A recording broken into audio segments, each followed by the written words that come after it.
안녕하십니까. 여러분, 면접 준비한다고 고생이 많으시죠? 이제 면접 일정이 나왔기 때문에 굉장히 심적으로 압박을 많이 받을 겁니다. 그래서 제 영상을 시청해주는 여러분께도 정말 감사의 말씀을 드리고, 제 영상이 여러분에게 면접에 조금이나 도움이 되었으면 하는 마음으로 저도 시간을 내서 계속 영상을 만들고 있습니다. 한 10분짜리 정도 될 건데, 만드는 데는 한 너댓 시간 걸리는데 여러분 딱 10분이에요. 그러니까 부담 갖지 마시고 두 번, 세 번 반복해서 들어주시면 굉장히 면접에 도움이 될 걸로 생각이 됩니다. 이번 시간에는 인권 친화적 경찰이라는 주제를 한번 다뤄보는데, 딱 봤을 때 경찰이 뭔가 인권을 보장하거나 인권을 보호하기 위해서 뭔가를 노력하는 어떤 느낌을 주는 경찰이구나, 그런 걸 알 수 있습니다. 자, 인권 친화적 경찰. 그동안 경찰은 인권 보호를 위해서 다양한 시책들을 발굴해서 시행해 왔습니다.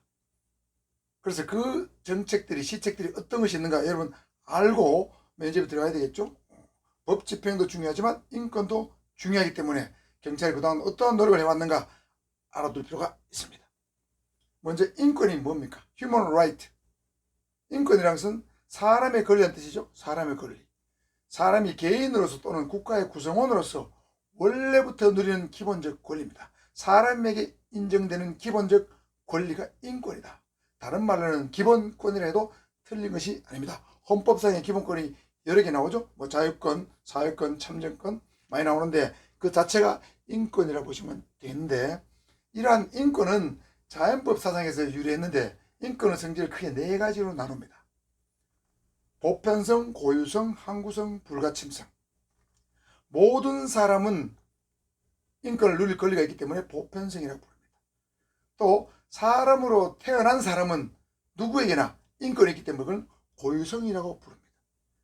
그리고 인권은 일시적으로 인정되는 권리가 아니고 항구적으로 인정되는 권리이기 때문에, 심지어는 죽은 자에게도 권리가 있기 때문에 항구성이 있다고 봅니다. 그래서 죽은 자의 명예훼손도 처벌하는 규정이 있죠.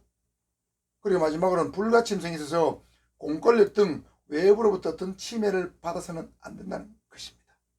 자, 인권의 성질 네 가지 알아두시고요.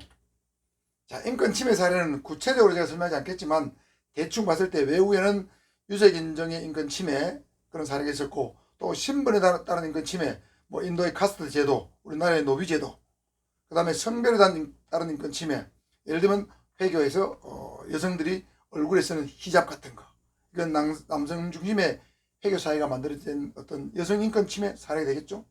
이런 성별에 따른 인권 침해도 있었고, 우리나라에도 공권력에 의한 법 집행 과정에서 불가피하게 발생한 인권 침해 사례도 소수가 발생했다고 봅니다.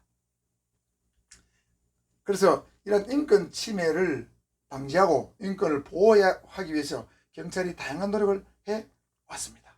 여러분, 이 사진이 어디일까요? 경찰청 암영동 대공분실 5층이 되겠습니다. 박종철 군이 여기 욕조가 있죠. 여기서 물에 물고문을 하다가 사망한 바로 그 현장이 되겠습니다. 이거와 관련된 내용 뒤에 나옵니다. 자, 먼저 8가지 정도의 시책을 제가 설명할 건데, 먼저 체포시의 진술 거부권 고지 의무입니다. 자, 이거 오해할 여지가 있는 소지가 있는데 잘 보셔야 됩니다. 형소법 200조의 5에 보면 피의자 체포시 고지사항이 4가지 나옵니다. 피의사실의 요지, 체포 이유, 변호인 선임권, 변명 기회. 여기 진술 거부권 없습니다. 214조 2에 보면 체포와 구속의 적부심사 규정이 나오는데, 피의자를 체포 구속한 검사나 경찰관은 체포 구속된 피의자에게 적부심사를 청구할 수 있음을 알려야 된다. 그걸 체포할 때 체포 적부심사를 청구할 수 있음을 알려줘야 됩니다. 자, 그 다음에 진술 거부권의 고지는 244조의 3에 나오는데, 검사나 경찰관은 피의자를 신문하기 전에 요 4가지를 알려줘야 됩니다. 즉 진술 거부권은 형소법에는 피의자 신문 전에 알려주도록 되어 있습니다. 그렇다면 체포할 때는 진술 거부권을 고지할 규정이 없습니다. 형소법에 없습니다. 형소법에는 5가지 고지사항이 있죠. 피의사실 요지, 체포 이유, 변호인 선임권, 변명 기회, 체포 구속 적부심사권. 요거는 고지하도록 법에 명문화되어 있는데 진술 거부권은 형소법에 없습니다.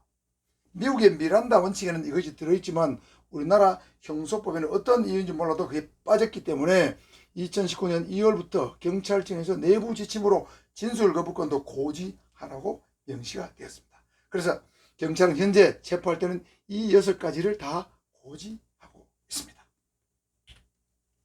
두 번째, 영장심사관 제도입니다. 영장심사관은 수사팀에서 영장을 신청하기 전에 영장 청구의 요건을 심사하는 전문가입니다. 모든 체포구속영장, 압수영장에 대해서 시행하는데 자격은 경찰 경력 2년 이상의 변호사 자격자 또는 경감 이상의 수사 경력 7년 이상의 수사 전문가가 심사관이 될 수 있는데 현재는 경감 이상이 심사관을 맡고 있습니다. 영장 신청 전에 서류를 검토한다 또는 영장을 경찰이 신청했는데 검사가 청구하지 않았거나 판사가 영장을 기각한 사례를 분석해서 그를 전파하는 역할도 하고 있습니다. 그래서 실무상으로는 수사팀이 영장 신청서를 작성하면 영장심사관이 문제 심사하고 수사부서의 장, 즉 수사과장이나 형사과장의 결재를 받는 식으로 운영이 되고 있습니다. 자, 영장심사관은 보는 바와 같이 전국지방경찰청 단위에 1명 내지 2명, 서울만 4명 정도 있는데 부산은 2명, 광주 2명, 경기 남부에 2명 정도 운영하고 있습니다. 자, 영장심사관, 수사심사관 간담회 사진이죠. 자, 2020년 2월이니까 이런 제도는 2020년 2월 직전에 시행됐다고 보시면 되겠습니다. 수사심사관 제도입니다. 이거는 최근에 생긴 건데 영국의 범죄관리부서라는 시스템을 모방한 겁니다. 그래서 독립성을 보장하기 위해서 경찰서장 직속으로 두면서 수사경력 10년 이상의 경감 이상이 수사심사관으로 활동을 하는데 경찰서별로 1명씩 배치됩니다. 임무는 불기소 사건, 불기소 결론을 내린 사건, 내사 사건, 미제 사건 등에 대해서 사전에 점검을 해서 수사의 신뢰성을 향상시킬 목적으로 하고 있는데 예를 들면 수사를 종결하기 전에 더 수사할 것이 있는가 없는가, 증거 수집이나 분석이 적법하게 이루어졌는가 그렇지 않은가를 확인하는 거죠. 왜? 수사권 조정되면서 이번에 경찰이 수사 종결권을 확보했죠. 그래서 수사 종결을 함부로 인멸하지 못하도록 사전에 점검하는 역할, 내사사건 종결, 미사건 이런 것도 전부 다 점검하게 됩니다. 그 다음 중요사건의 경우에는 수사 방향을 설정한다든가 법적인 적용을 하는 것을 조언해 준다든가 하는 역할도 하게 되고, 풍속사건은 유착되기 쉽기 때문에 수사관과 당사자 간의 유착 여부에 대해서 심사를 하는 겁니다. 풍속사건은 주로 성매매 사건, 룸사롱 사건, 그 다음에 불법 오락실 사건 이런 게 되겠습니다. 자, 새로운 거 봤습니다. 새로운 게 나왔는데 피의자 자기 변호 노트 제도입니다. 작년 10월에 전면 시행되는데 모든 사건 관계인은 자기 변호 노트와 메모장 사용을 전면적으로 쓸 수 있도록 확대했습니다. 자기 변호 노트 여러 개 있습니다. 이 밑에 내용이 되어 있는데 작성기간, 사건번호 작성자, 그 다음에 수사 과정에서 피의자가 자기가 진술한 내용들을 메모할 수 있는 겁니다. 메모를 해서 변호사 상담하면서 자기 방어권을 좀 더 확실하게 보장하기 위해서 만들어진 제도인데 자기 변호 노트를 경찰서에 조사받을 때 피의자에게 주는 제도입니다. 다섯 번째, 변호인의 참여권에 실질합니다. 변호인에 대해서 사건 진행 통지 범위를 확대했는데 기존에는 피의자에게만 진행 상황을 알려주는데 변호인에게도 알려주고 있고, 변호인과 피의자의 조사 일정을 변호인과 사전에 협의합니다. 전에 이런 게 없었습니다. 그 다음 조사 중에도 조언을 하거나 상담을 하거나 의견 진술의 기회를 보장을 잘 안 해줬는데 앞으로는 변호인한테 해준다는 얘기죠. 그 다음에 변호인이 메모를 한다든가 휴대폰 또는 태블릿 PC 등을 이용해서 메모하는 것도 보장해 줍니다. 그 다음 유치인의 변호인 접견 시간도 매우 짧았는데 좀 시간을 많이 줘서 실질적인 면담이 될 수 있도록 변호인의 참여권을 전반적으로 확대했다고 보시면 되겠습니다. 여섯 번째, 신상공개 심사위원회를 신설했습니다. 이건 여러분 다 아시죠? 특정 강력범죄 얼굴 신상공개 기준이 법에 너무 추상적으로 되어 있죠. 그래서 경찰서별로 신상공개 기준이 들쭉날쭉합니다.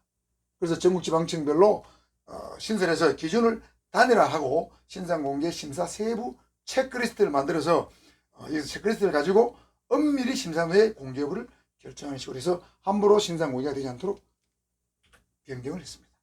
일곱 번째, 피의자 가족보호팀 운영입니다. 이거는 전 남편 사례의 고유정에 대해서 신상공개 결정이 되었는데 고유정이 신상공개 결정이 되니까 피의자가 내 죽겠다 막 이렇게 하면서 막 강하게 반발한 적이 있습니다. 자, 그런데 이 고유정의 범죄 수법이 워낙 잔인하니까 이 가족에 대해서도 네티즌들이 무분별하게 신상통지를 하면서 피의자 가족의 안전에 위협당할 일이 발생을 하니까 경찰청에서 피의자 가족을 좀 보호해야 되겠다. 2차 피해를 막아야 되겠다 해서 피의자 가족 보호팀을 운영을 하고 있습니다. 피의자의 가족도 인권을 보장해 준다는 뜻이죠. 마지막입니다. 민주인권기념관을 개소했습니다. 이거는 조금 전에 사진 보셨죠? 1987년도에 박정철 고문체 사건이 바로 경찰청 남영동 대공분실에서 발생했는데 이 대공분실을 없애고 민주인권기념관으로 변경을 했습니다. 다시 태어납니다. 민주인권기념관. 이게 바로 남영동 대공분실인데 개관식을 하는 장면이 되겠습니다. 그러니까 고문이 이루어졌던 현장을 민주인권기념관으로 바꿔서 경찰이 인권을 보장하기 위해서 새롭게 태어났다 하는 것을 강조하는 상징적 의미로 이렇게 민주인권기념관으로 바꿨습니다. 요약을 하면 이렇습니다. 8가지죠? 8가지. 자, 8가지 여러분 확실히 머릿속에 입력해 두십시오. 아시겠죠? 자, 8가지입니다. 결론입니다. 법 집행, 인권 둘 다 중요합니다. 경찰관은 기본적으로 법을 집행하는 기관이죠. 그래서 범죄자에게는 엄격한 법 집행을 해야 됩니다. 그러나 법 집행을 하면서도 범죄자의 인권이 침해되지 않도록 노력해야 되죠. 주의해야 되죠. 그래서 법 집행관으로서의 엄격한 법 집행의 자세와 인권을 보호하는 인권 보호관으로서 자세 둘 다 가진 것이 바람직한 경찰관, 바람직한 법 집행관의 자세가 아닌가 생각하면서 제 영상 마치겠습니다. 감사합니다. 수고했습니다.